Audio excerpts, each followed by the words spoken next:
అలాగా ఈసారి ఆ తాత ఎవరు అన్నది తల్లిని కనుక్కోకుండా పంపించడం అనేది చిన్న ఎర్రర్.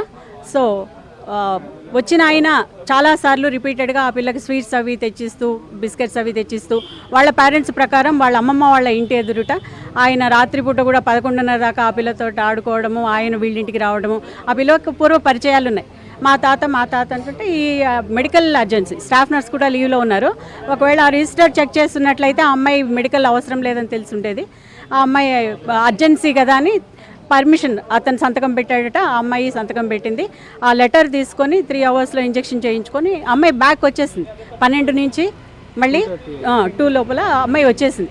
వచ్చిన పిల్లలో ఎలాంటి మార్పు లేదు. నెక్స్ట్ డే మార్నింగ్ మాకు పోలీస్ కానిస్టేబుల్ వాళ్ళు వచ్చి, మేడం నేను ఇన్ఛార్జ్ ఇచ్చి వెళ్ళాను, CH Nagajyothi, PGT in English. ఆవిడ నాకు ఫోన్ చేసి మేడం ఇలా వచ్చారు, ఇలా జరిగిందట అంటే అప్పుడు నేను